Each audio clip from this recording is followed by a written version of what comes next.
السلام علیکم ورحمۃ اللہ وبرکاتہ۔ الحمدللہ والصلاة والسلام علی رسول اللہ وعلی آلہ وصحبہ ومن والاه، اما بعد۔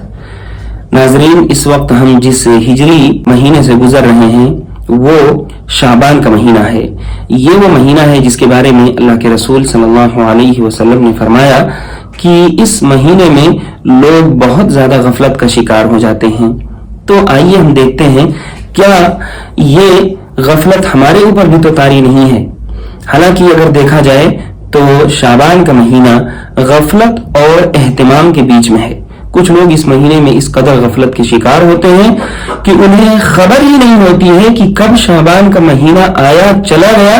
اور رمضان المبارک کا مہینہ سامنے آ کر کے کھڑا ہو جاتا ہے۔ اور کچھ لوگ اس مہینے میں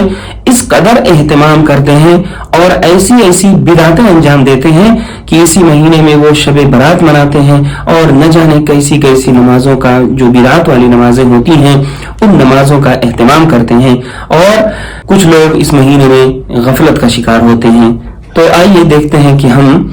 اس مہینے میں کس قدر غفلت کا شکار ہو چکے ہیں اور ہم یہ تہمت اپنے اوپر سے کیسے دور کر سکتے ہیں کہ ہم اس مہینے میں غفلت کے شکار نہ ہوں۔ تو اللہ کے رسول صلی اللہ علیہ وسلم نے حضرت اسامہ بن زید رضی اللہ تعالیٰ عنہ سے سنن نسائی کی ایک روایت میں ہے، فرمایا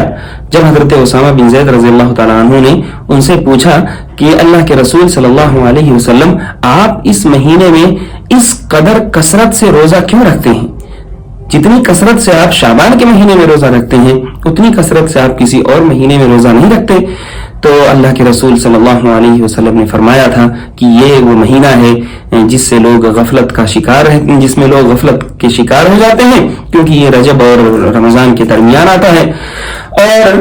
اس مہینے میں اللہ کے رسول صلی اللہ علیہ وسلم نے ایک اہم بات یہ بتائی کہ اس مہینے میں لوگوں کے اعمال اللہ رب العالمین کی بارگاہ میں پیش کیے جاتے ہیں۔ تو اللہ کے رسول صلی اللہ علیہ وسلم نے فرمایا کہ میں چاہتا ہوں کہ میرے اعمال جب اللہ رب العالمین کی بارگاہ میں پیش کیے جائیں تو میں روزے کی حالت میں ہوں، یعنی میری رپورٹ، میری فائل جب پہنچے تو اس رپورٹ میں میرا آخری عمل جو ہو وہ روزے والا عمل ہو۔ اور برادران اسلام، یہ روزہ اللہ کے رسول صلی اللہ علیہ وسلم کا ایک معمولی عمل نہیں ہے، بلکہ روزہ حقیقت میں اگر دیکھا جائے تو یہ صرف ایک سادہ عمل نہیں ہے، بلکہ روزہ اپنے اندر اعمال کا ایک مجموعہ لے کر کے چلتا ہے، اور حقیقت میں روزہ اپنے آپ میں اعمال کا ایک پورا پیکج ہے۔ جب آدمی روزہ رکھتا ہے تو وہ روزے کی حالت میں برائیوں سے بچتا ہے، جھوٹ سے بچتا ہے، چغل خوری سے بچتا ہے، اس کا نفس جو اس کے اندر شہوانی خواہشات ہوتی ہیں ان کو دباتا ہے، اور اسی طرح سے روزے کی حالت میں وہ زیادہ سے زیادہ وقت پاتا ہے کھانے وغیرہ سے دور رہ کر کے اللہ رب العالمین کا ذکر و اذکار کرتا ہے، قرآن پاک کی تلاوت کرتا ہے، اور زیادہ سے زیادہ نیک اعمال میں اپنے آپ کو گزارتا ہے۔ اسی طرح سے شعبان کے مہینے کو سلف صالحین شہر القراء کہتے تھے کہ رمضان آنے والا ہوتا ہے اور لوگ قاری حضرات جو قرآن پاک سے شغف رکھتے ہیں وہ اس مہینے میں جٹ جاتے ہیں،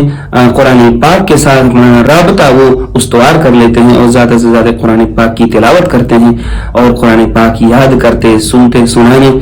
قرآن پاک یاد کرنے اور سننے سنانے کا وہ ایک سلسلہ شروع کر دیتے ہیں تاکہ رمضان آنے کے وقت قرآن پاک کی تلاوت ان کے لیے بالکل آسان ہو جائے۔ اور اسی طرح سے میرے بھائیوں، شعبان کے مہینے میں زیادہ سے زیادہ روزہ رکھنے کی ایک بہت بڑی حکمت یہ ہے کہ اس میں آدمی کی ایک پریکٹس ہو جاتی ہے روزہ رکھنے کی، تاکہ جب رمضان المبارک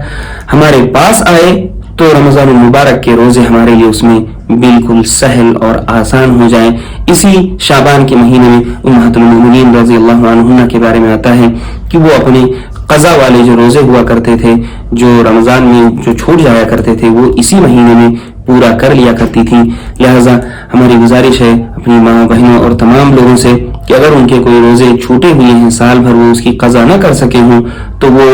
اس شعبان کے مہینے میں موقع غنیمت جانتے ہوئے اس میں اپنے ان روزوں کی قضا کر لیں، اور اس طرح سے ان کے روزوں کی قضا بھی ہو جائے گی اور اسی طرح سے رمضان المبارک کی ایک تیاری بھی ہو جائے گی۔ تو ضرورت اس بات کی ہے کہ ہم اس موقع کو غنیمت جانیں اور شعبان کے مہینے میں زیادہ سے زیادہ روزوں کا اہتمام کریں.